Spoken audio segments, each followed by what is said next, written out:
Welcome to geometry. I'm in your student workbook. I am on page 5. And this year our classroom is a flipped model. So for homework, we will often ask you to watch these videos and take the notes. And we'll check to see that you do the notes on a regular basis. And sometimes these lessons will be a little long and you'll be tempted to forward through and not listen. Much like if you were in class every single day listening, you tend to also eventually kind of tune out. But it's really important that you both listen to the lesson and take the notes. It's not really about the few points that are assigned to this assignment, but rather what you can take away. So do your best to set aside 20 to 30 minutes for homework when we ask you to watch these lessons. So there are several types of geometry. In this course, we study what's called Euclidean geometry. We'll be looking at 2- and 3-dimensional figures. Euclidean geometry is based on logical reasoning and postulates. Let's just come down here to this flow chart quickly.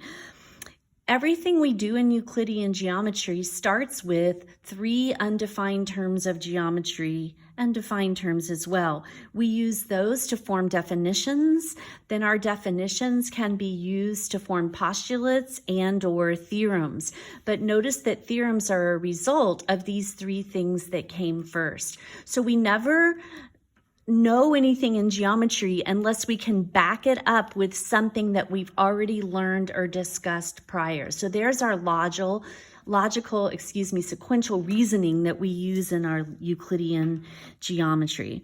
When you look at figures on or off the coordinate plane, you're doing coordinate geometry, and we will do that as well. We'll spend a lot of time, in the coordinate plane. In Algebra 2, you'll even have a third axis and go into 3 dimensions. All right, so the terms that we need to use, I'm not going to worry so much about the definition and a defined term, but our undefined terms are just readily understood. They're pretty basic. We don't really define them. They're sort of intuitive, and I'll tell you what they are in just a moment. There are 3 of them. A postulate is a statement that we just accept it to be true. We do not have to prove it without proof. Theorems, however, are statements that can be proven. And how do we prove them? We back them up with the undefined terms, with the definitions, and with the postulates that I mentioned earlier. So, points, lines, and planes. Points, lines, and planes are considered our 3 undefined terms in geometry. If I ask you to draw a point right now on a piece of paper, you could probably do it. A line, you could probably do it. And you might not be able to draw a plane, but I bet you could picture a plane. So you might be familiar with these terms. And we use ordered pairs to represent points, and then the points are on lines. All right, so what does a point look like in geometry? It is simply a location. It doesn't have shape and it doesn't have size. So whoever made this point, that's a pretty big point, right? I could also make a point just like that. You have to look really closely to even see it. Is one point different than the other? No, the only thing that's different is their location. So the size of it doesn't matter. You do name it with a capital letter and you read it as, so you read as point A. That's how we read that. A line is made up of points. There are on this line an infinite number of points on this line. And between any 2 points, there's always another point. Between those points, there's another point, etc. So there are an infinite number of points on the line.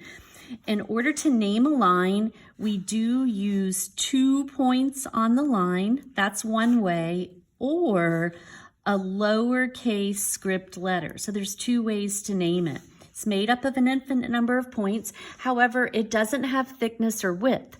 So if I pulled out my Sharpie and I drew a line, it looks a lot bolder or thicker than that one, but they represent the same thing. The thickness of the line matters not. All right, so look at this line. 2 points on the line are P and Q, and maybe there's also R and S. You could choose any 2 of those points. In this case, they're using P and Q, and you either write the word line in front of it, so we read that as line PQ, or you draw this over the top with the 2 arrowheads on the end, and we also read just that. That's the symbol, the notation, and we read it as line PQ. The other way to name it is with a lowercase scripted or cursive letter. So I notice there's a cursive M off to the side. I also can call that line M. And then I want you to see that the order of the letters doesn't matter. We could flip the Q and the P around, and I could name it line QP. Since I put some other points on this line, some other names for the line might be line RS. Maybe we've got line QR. Any 2 points on the line, and the order doesn't matter, you're naming a line. All right, a plane is a flat surface made up of points. So once again, there are an infinite number of points in this plane, and it extends infinitely in all directions. So just like a line goes forever, so does a plane. It's very difficult to sketch. So we usually draw it with kind of this parallelogram shape. There are an infinite number of points, but if you are given 3 points that are not all on the same line, there's only one flat surface that can contain those 3 points at once. Let me give you a brief example over here. If I draw a point here and a point here, notice those are on the same line. Those 2 points are clearly contained in this piece of paper in our workbook, which is a flat surface. That's a plane. They're in the same plane. If I draw a 3rd point and I put it on the same line as those 2 points, I agree, that point is also in this plane. But if I were to try and name this piece of paper using the points A, B, and whatever point that is, someone could argue that it's not this piece of paper, and they would be correct. Picture this piece of paper. Let me use something smaller so you can see it better. Just picture this card that I have here. Couldn't I take this card, and if this platform were soft like butter and I could slice into it, I could take this card and I could push through those points and push down, and it would pass through this, and that flat surface contains all 3 of those points. I could come through at an angle, and it's passing through and picking up those points and so on. There's really an infinite number of flat surfaces that can pick up the 3 points if they're on the same line. However, if this point that I drew is not on the line, and it is, say, up here, now the only flat surface that can pick up all 3 of those points at once is this piece of paper. And so those 3 points name this flat surface. We could call it plane ABC. That was kind of lengthy. Notice they make a triangle. I couldn't make a triangle out of 3 points on the same line, okay? So let's see if I can pick up the pace now. Sorry for that. So, this goes in all directions, 3 points on the same plane. So how do you name a plane? You can name it with a capital script letter. Script is cursive, all right? And so we have a K. So we could name it plane K and maybe try and put some curly Q's on it or something. And we can also name it by 3 points not on the same line. Notice C, D, and B are not on the same line. So we can call it plane K. So we've got our cursive K, and then you can use the 3 letters in any order you want. It does not matter. All right, so space is boundless, a boundless 3-dimensional set of points. So now we're going into the 3rd dimension, but with no restrictions. All right. Space contains lines and planes. A plane, by the way, contains points, but it also contains lines. I could draw lines through all those infinite points in there. All right, collinear points, co means together, linear, on the same line. They're points that lie on the same line. Non-collinear points do not lie on the same line. So A, B, and C are collinear. They're on the same line. Let me give you an example of A, B, and E are non-collinear. If we look at them as a set, those 3 points do not lie on a single line, so that's an example of non-collinear. Coplanar points, together in the same plane, or points that lie in the same plane. Non-coplanar points do not lie in the same plane. So P, Q, and R are coplanar points. All right, so let's do some examples now. So use the figure to name each of the following. Name a line that contains point Q. So here's Q, and notice that Q is on this line. This line has 3 points on it. I could use any 2 of those points to name that line, but it also conveniently has a lowercase cursive letter. So they're telling us that we can name it line C, and they want us to come up with additional names for the line. So pick 2 points. Let's use T and Q, for instance. I could call it line TQ. Don't forget to put this symbol over the top, however, that's how we note it. Or let's use R and T. I could name it RT. Just pick any of the 3 points, pick any 2, put them next to one another with the notation over the top. All right, what about a plane containing point S and T? So here's T and here's S. The only flat surface that we see in this picture that we can name is going to be this blue region. And remember, we can name a plane either with the cursive scripted capital letter, or 3 points in the plane that are not on the same line. So one name is plane A. They already used that option. So how else can we name that plane? So I want you to notice that V is really the only point in the picture that is not in the plane itself. So our restriction would be anything that contained V, and we don't want to use those 3 collinear points to name the plane. Anything else should work though. So what about QST? QST, they're in the plane, not on the same line. STV contains V, which is off the plane, so no. TQS, T and Q, and then S, that's gonna work. Those points aren't on the same line, but they're all in the plane. This one contains V, so that does not work.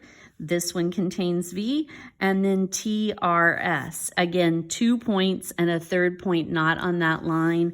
That's a good name for that plane. All right, if you want to pause the video and try this one yourself and then see how you do, you could do that. I'm going to go ahead and work through it though. So we just want to circle the names for the plane that contains point T. So here's point T. It's in our blue surface. So what about RTQ? RT and Q are all in the blue plane. That's going to work. I'm going to just go ahead and jump to plane P. I wish they did a little better job of making that look scripted. VTW, V's off the plane. WST, W and S are off the plane. TQR, those 3 points are in the plane. That one's going to work. And then WTV, again, those are off the plane. Name a line that contains point U. So this line, it's actually passing through the plane. It looks like this. If I could just show you quickly what they're trying to illustrate. The line actually punctures the plane like such, and see how you can see my pencil poking out here, but you lose sight of it just right through here. This part is the ... part of that picture, and the line is poking it. So what we're seeing right here in this dash part is where we lose the pen for just a minute, and here it is coming out the bottom of the plane. But the line that contains U, let's just go ahead and call it line SU. I just will pick those 2 points and remember to put that notation over the top to denote that it's a line. All right, example 2, we're almost done. Name the geometric term that's modeled by pictures, the objects in the picture. So the notebook itself is a flat surface. Technically it has width, but let's just In this picture, it looks flat, so that's a plane for us. The edges of the notebook themselves, notice we have the arrows going forever, even though they're finite, they model lines. So we have JK, KL, and it looks like JN is the other one that they've drawn for us. The quarter models point M in space. Points N, L, and K, those points are all on the corner of the notebook. They're in the same plane, so they are coplanar points. And points P, Q, and R along our pen are all on the same line, so they are collinear points. I'm going to skip this example to save some time, and let's just move ahead to the intersection. The intersection is where geometric figures, it's the points that they have in common, but it's where they meet, it's where they touch. So two lines meet and they touch right here at a single point. Two planes might meet like such, and this plane is touching this plane all along these points, and those are an infinite number of points that make a line.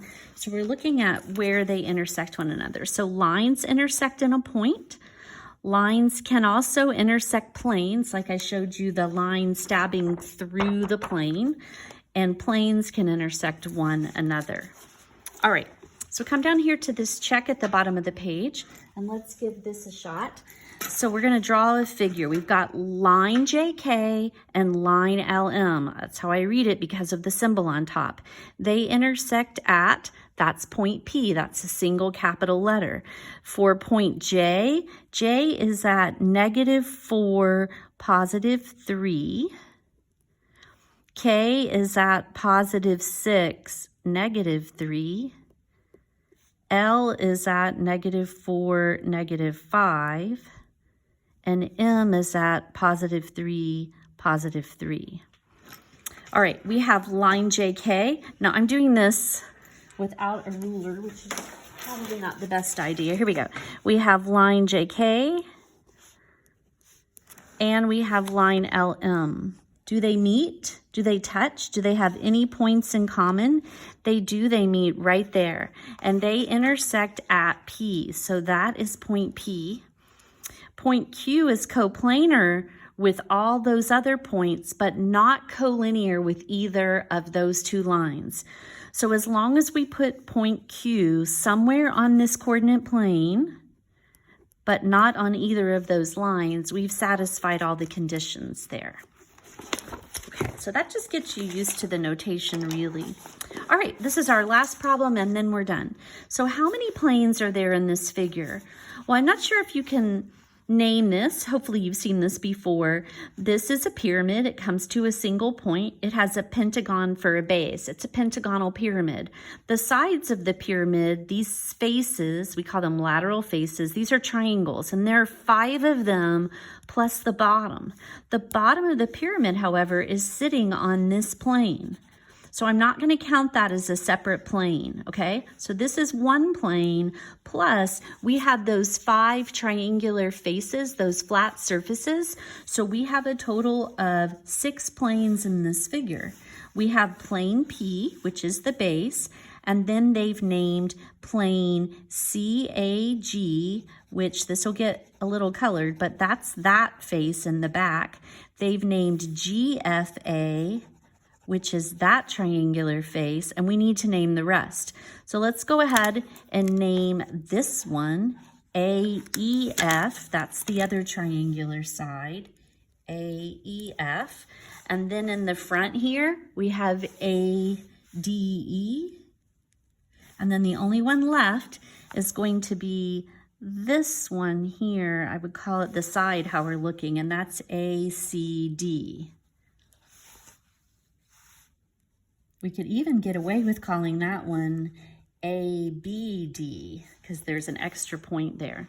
All right, name 4 points that are collinear with each other. Well, the only line I see that has 4 points on it is this one. So those will be points H, I, C, and F. H, I, C, and F are collinear. Name the intersection of plane GAC and plane P. I've colored it up. But GAC was this plane back here, that triangular face, and it is touching this plane down here at that segment. That segment was segment CG. So they intersect at CG. I'm probably should call that a line, even though it's a segment. Okay, at what point do line JI and DC intersect? JI and DC. Well, here's line JI and here's line DC. JI, so DC is actually in the plane, goes like that. JI is not in that plane, it's doing this. So even though this line goes forever, this line is not even in the same plane. They never touch. So at what point do they intersect? It does not appear that these lines intersect. DC was in the plane, but only point I was where that hit the plane. Only point I was actually in plane P. All right, so name 3 points that are collinear. Again, you could try this one on your own if you wanted. The only line I see that has the 3 points are going to be A, D, and B. All right, we'll practice this in class tomorrow.